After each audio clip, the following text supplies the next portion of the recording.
بسم اللہ الرحمن الرحیم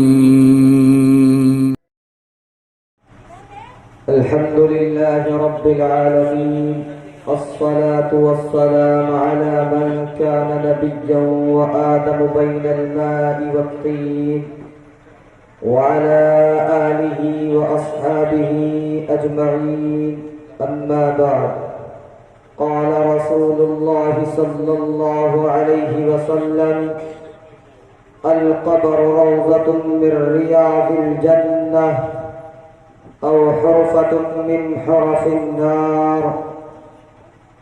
میرے بزرگوں اور دوستوں، اللہ تعالیٰ اس مجمع میں بیٹھنے اور سننے کی توفیق نصیب فرمائے، اور اللہ تعالیٰ مجھے حق اور سچ بات کہنے کی توفیق نصیب فرمائے۔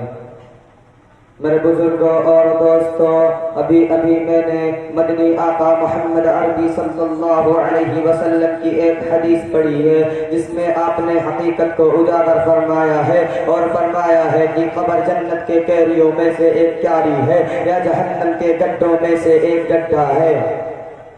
اس کی تفصیلات میں بغیر پڑھے اتنی بات کہی جا سکتی ہے کہ دنیا میں انسان ایمان و اخلاص کے ساتھ زندگی گزارتا ہے تو وہی تو خود زمین کا گڈھا اس پر تو بشر کے لیے گل و گلزار بن جائے گا۔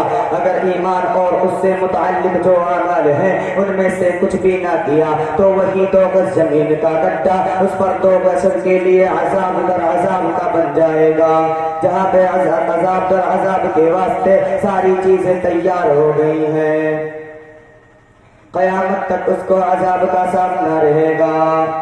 میرے بزرگوں اور دوستوں، آدمی مرنے کے بعد کفن دفن کے نتیجے پہ آتا ہے، پھر وہی دو گز زمین کے آغوش میں پہنچا دیا جاتا ہے جسے قبر کہتے ہیں۔ مرنے والے کے عزا و تعریف میت کو دفن کر کے گھر کو واپس آتے ہیں۔ اللہ تعالیٰ کی طرف سے دو فرشتے آتے ہیں جنہیں منکر نکیر کہا جاتا ہے، وہ آسمان کو پھاڑتے ہوئے زمین کو چیرتے ہوئے اس میت کے پاس آئیں گے، پھر اللہ تعالیٰ اس میت کے بدن میں روح کو لوٹا دیتے ہیں۔ میرے بزرگوں اور دوستوں، پھر وہ دونوں فرشتے اس میت سے سوالات کریں گے کہ بتا، پہلا سوال ہوگا کہ بتا من ربک، تیرا رب کون ہے؟ پھر دوسرا سوال ہوگا ما دینک، تیرا دین کیا ہے؟ پھر تیسرا سوال ہوگا ہمارے تمہارے یہ پورے رب کائنات کے آخری نبی محمد عربی صلی اللہ علیہ وسلم کے چہرے مبارک کو دکھایا جائے گا۔ میرے بزرگوں اور دوستوں، انسان اگر دنیا میں ایمان و اخلاص کے ساتھ زندگی گزار کے گیا ہے تو تینوں سوالات کے جوابات صحیح دیتا چلا جائے گا۔ جب فرشتے پوچھیں گے بتا من ربک، تیرا رب کون ہے؟ پھر سے بندہ بولے گا ربی اللہ، میرا رب میرا اللہ ہے۔ دوسرا سوال پوچھیں گے ما دینک، تیرا دین کیا ہے؟ بندہ پٹ سے بولے گا دینی الاسلام، میرا دین اسلام ہے۔ تیسرا سوال ہوگا ہمارے تمہارے یہ پورے رب کائنات کے آخری نبی محمد عربی صلی اللہ علیہ وسلم کے چہرے مبارک کو دکھایا جائے گا، پھر سے بندہ بولے گا یہ ہمارے تمہارے یہ پورے رب کائنات کے آخری نبی ہیں۔ میرے بزرگوں اور دوستوں، اللہ تعالیٰ کی طرف سے حکم ہوگا کہ اس کے قبر میں جنت کی کھڑکیاں کھول دی جائیں، پھر اس سے کہا جائے گا نئی نویلی دلہن کی طرح تو سو جا، یوں بندہ قیامت تک سوتا رہے گا۔ اور جو دنیا میں ایمان اور اس سے متعلق جو اعمال ہیں ان میں سے کچھ بھی کر کے نہ گیا تو تینوں سوالات جب اس سے پوچھے جائیں گے کہ بتا من ربک، تیرا رب کون ہے؟ بندہ بولے گا ہاں لا ادری، مجھے نہیں پتا، مجھے نہیں پتا۔ دوسرا سوال پوچھا جائے گا ما دینک، تیرا دین کیا ہے؟ بندہ بولے گا ہاں لا ادری، ارے مجھے نہیں پتا، مجھے نہیں پتا۔ ہمارے تمہارے یہ پورے رب کائنات کے آخری نبی محمد عربی صلی اللہ علیہ وسلم کے چہرے مبارک کو دکھایا جائے گا، پھر بندہ بولے گا ہاں لا ادری، ارے مجھے نہیں پتا۔ اب اس کے اوپر اللہ تعالیٰ عذاب در عذاب کا سلسلہ جاری کر دیں گے، قیامت تک اس کو عذاب کا سامنا رہے گا۔ اللہ تعالیٰ کی طرف سے اس کے اوپر ایک فرشتے کو مسلط کر دیں گے جس کے ہاتھ میں ایک ہتھوڑا ہوگا۔ فرشتہ اس ہتھوڑے سے میت کے اوپر مارے گا تو میت زمین کے 70 گز زمین کے اندر نیچے دس جائے گا، پھر اوپر کو آئے گا، پھر فرشتہ مارے گا، پھر زمین کے 70 گز زمین کے اندر دس جائے گا۔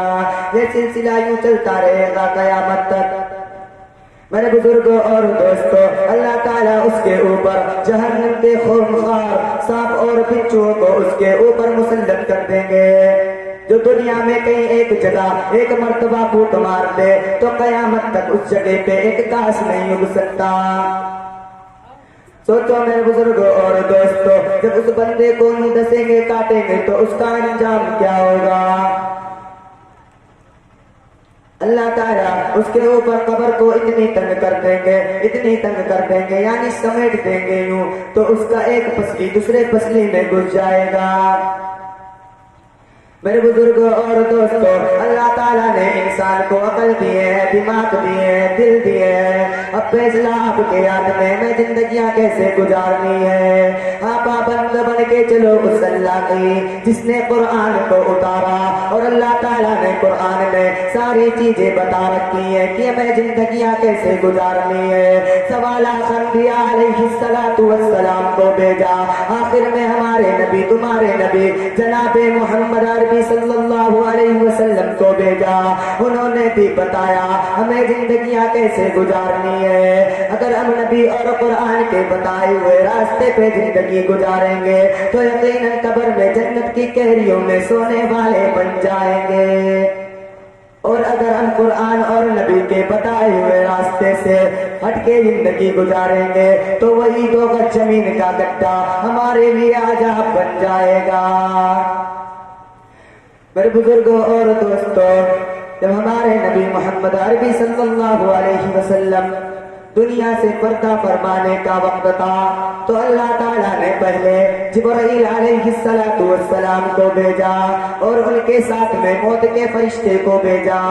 جبرائیل علیہ السلام اندر کو آتے ہیں، کہتے ہیں اللہ کے نبی باہر موت کا فرشتہ کھڑا ہے، اندر آنے کی اجازت چاہتا ہے۔